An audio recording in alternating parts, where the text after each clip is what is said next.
Good morning everyone, welcome to Aditi's world. আজকের দিনটা এখান থেকেই শুরু করছি। সকাল সকাল শ্রমিক বাজার গেছিলো, নিয়ে চলে এসেছে খাসির মাংস।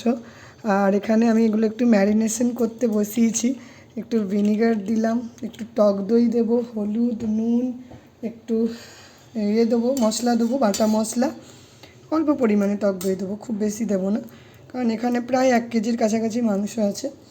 তো অল্প পরিমাণেই দিচ্ছি, কারণ টক দইটা দিলে দেখেছি ভালো মানে হয়, মানে ম্যারিনেশন করে রাখলে টেস্টটা অন্যরকম আসে।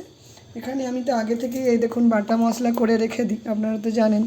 এখানে আদা, জিরে আর ধনে সমস্ত বেটে রেখে দিয়েছি। অল্প মশলা এখানে দেব পরিমাণ বুঝে, বাকিটা কিছুটা এখানে ম্যারিনেশনের জন্য দিচ্ছি, বাকিটা রান্নার সময় দেব। চলুন আস্তে আস্তে এটাকে রেডি করি। আর যেহেতু ভিনিগার দিলাম, আমি এখন সর্ষের তেল দিচ্ছি না, এটাকে আস্তে আস্তে ভালোভাবে মেখে রেডি করি।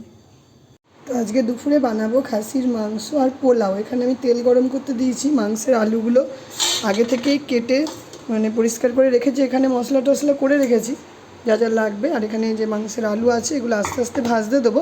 পাশাপাশি আমি এখানে পোলাওয়ের জোগাড়টা করছি। পোলাওয়ের জন্য এখানে নিয়ে নিলাম গরম মশলা নেবো, গোটা গরম মশলা, এখানে কাজু কিশমিশ সমস্ত নিয়ে নিচ্ছি। আর পোলাওয়ের চালটা ধুয়ে আমি এখানে রাখতে দিয়ে এসেছি ফ্যানের তলায়। তো এখানে আমি বাসন্তী পোলাওটা বসিয়ে দিলাম। আর এখানে মাংসের আলু ভেজে তুলছি, কিছুটা ভেজে তুলেছি। আর এখানে এই যে মা আমাকে একটু একটু হেল্প করে দিচ্ছে। চলুন আস্তে আস্তে রান্নাটা এগোই। যেখানে পোলাও রেডি হয়ে গেছে, এখন গরমে ঢাকা দিয়ে রাখি। আর এখানে এই যে মাংসের মশলা কষে গেছে, এবার দিয়ে দেবে তো মাংসটা নাকি? না আগে কষিয়ে তেল বার করে নিচ্ছ? না তাহলে মশলাটা শুধু কষাচ্ছ? এমনি মশলাটাকে কষাচ্ছি। আচ্ছা, মশলা কষানোর পরে চিকেনটা মাংসটা দেবো, মানে মাটনটা দেবে? হ্যাঁ, মাটন দিয়ে আবার কষবো। মিশি চলে এসেছে স্কুল থেকে, ওকে আমি খাওয়াতে বসিয়ে দিয়েছি। আজকে বেশ আসতে সময় লেগেছিল, বারবার মানে বারান্দার ঘর করছি যে কেন এতটা সময় লাগলো। তো পরে আমি শ্রমিক আনতে গিয়ে বললো যে রাস্তায় আজকে এত জ্যাম যে বাড়ি ফিরতে ফিরতেই ওর প্রচুর সময় লেগে গেছে। তো চলুন ওকে তাড়াতাড়ি খাইয়ে নিই, তারপরে আবার নিজেরা লাঞ্চটা সারবো। মিশিকে খাইয়ে নিয়ে চলে এসেছি ব্যালকনিতে। আজকেও না অনেকগুলো কাছাকাছি করা হয়েছে এই যে বালতিতে, এগুলো অল্প অল্প করে মিলবো। তার আগে ভাবলাম দাঁড়াই কিছুক্ষণ, কারণ আজকে মা আর মেয়ে দুজনে একসঙ্গে কাজ করতে করতে অনেকটা কাজ এগিয়ে গেছে। এবার আস্তে আস্তে সবাই লাঞ্চ করতে বসবো। তো চলুন আস্তে আস্তে কাজগুলো সারি।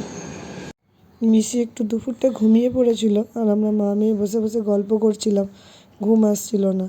তো এখন সন্ধে হয়ে এসেছে, ঠাকুরের পুজো দিয়ে উঠে তারপরে ওকে একটু পড়াতে বসিয়েছি। ওর হোমওয়ার্ক আছে, ওটা করে নিচ্ছে আর কি। সারাদিনের কাজকর্ম সেরে এখন চলে এসেছি, সন্ধেবেলা একটু পিঠে বানাবো। যদিও শীতকাল এখনও অনেকটা আছে, পৌষ পার্বণ হয়ে গেছে, তবুও এই যে আগের দিনের চালের আটাটা মেখে রেখেছিলাম, এটা দিয়ে দেখুন পুলি বানিয়ে নিয়েছি। এখানে যদিও সন্ধ্যাবেলা চা বসিয়েছি, একটু চাটা ছাঁকবো। আর সকালে দুধ এসেছিলো, আজকে আর জাল দেওয়ার আমি সময় পাইনি। আর আগের দিনের দুধটাই দেখুন, এটাকে ক্ষীর বানিয়ে রেখেছি, এটা দিয়েই আমি আজকে এই করবো, দুধ পুলিটা বানাবো। তো চলুন আস্তে আস্তে কাজ এগোই। ছেড়ে দিই দুধের মধ্যে এই যে পুলিগুলো,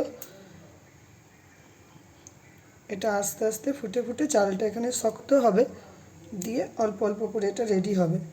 তো সময় লাগছে এটা, কিন্তু ধীরে সুস্থে করলে খেতে খুব সুস্বাদু হয়। গ্যাসের ফ্লেমকে আমি লো রেখেছি, ধীরে ধীরে আস্তে আস্তে চালটা সিদ্ধ হবে। আমরা যেমন পায়েস বানাই, চাল তো দুধে সিদ্ধ হতে হয়, এও সেম, এটা তো চালের গুঁড়ি। আমরা একটা ছোট্ট ছোট্ট যে কোনো আকারে গড়ে এটাকে দুধের সঙ্গে ফোটানো। আর আমি এখানে একটু খেজুরের গুড় দেবো, তো আর দেবো হচ্ছে চিনি, ওই দিয়েই বানাবো। অটোমেটিক দুধটা একটু ক্ষীর করে রেখেছি যাতে একটু খেতে ভালো লাগে। আগের দিন আমি যে বানিয়েছিলাম দুধের পরিমাণটা বেশি হয়ে গেছে, পুলির পরিমাণ কম হয়ে গেছিলো। তো মানে গরম করতে সুবিধা হয়েছিল, কিন্তু মানে এটা রাবড়ি টাইপের হলে ভালো লাগে। তো আজকে দুধটাকে আমি অনেকটা আগে থেকেই মানে ফুটিয়ে একটু ক্ষীর করে রেখেছিলাম যাতে খেতে ভালো লাগে। তো চলুন আস্তে আস্তে বানিয়ে নিই। আপনারা এই সিজনে আর কে কী ধরনের কী পিঠে খেয়েছেন আমাকে অবশ্যই জানাবেন। আমার তো এই একটা দুটোই খাওয়া হলো, মা এসেছে, মা অনেক কিছু নিয়ে এসেছে। আবার মাঝে একদিন বলেছে বানাবে, যেদিন মা পিঠে বানাবে সেদিন আমি আপনাদের সঙ্গে সেটা শেয়ার করব। তো চলে এসেছি রাতের রান্না জোগাড় করতে। এখানে কুমড়ো কেটে নিয়েছি, আর এখানে না ফুলকপিগুলো একটু সিদ্ধ করতে দিলাম। আজকে কুমড়ো ফুলকপি আর এই যে একটু ডুমো ডুমো করে পেঁয়াজ কেটেছি, এটা দিয়ে একটু অল্প হলুদ নুন আর একটু ভাজা মশলা দিয়ে মানে রাত্রে রুটি তরকারি করব, মানে খুব মিষ্টি মিষ্টিভাবে। তো চলুন আস্তে আস্তে রান্নাটা এগোই। সমস্ত কাজকর্ম সেরে এই ব্যালকনিতে এসে দাঁড়িয়েছি। মা বললো চল দুজন মিলে একটু দাঁড়াই, কারণ ঘরের ভেতরটা বেশ গুমোট গরম হয়ে গেছিলো। তো এখানটা বাইরেটা বেশ হালকা হালকা ঠান্ডা হাওয়া দিয়েছে, তো এসে দাঁড়ালাম। আজকেও বেশ 4-5টা আলো ঝলমল করছে দেখছেন। আর মিশি সৌমিক এরা সব গেছে বাইরে বাবাকে নিয়ে, বললো বাইরে কয়েকটা কাজ আছে সেগুলো সেরে আসি। আর আমার মিক্সিটা ডিস্টার্ব করছিল, ওটাও দেখাতে নিয়ে গেছে। আর এখানে আমরা মা মেয়ে একটু দাঁড়ালাম। এত সুন্দর চারপাশটা লাগছে না। আর আগে তো আরও আলো থাকতো, এখন তো এই সামনের বিল্ডিংটা হয়ে গিয়ে একটু মানে আড়াল হয়ে গেছে। তো চলুন আজকের মতন ব্লগটা এখানেই এন্ড করছি। আপনারা সবাই ভালো থাকুন, সুস্থ থাকুন। আজকের মতন গুড নাইট।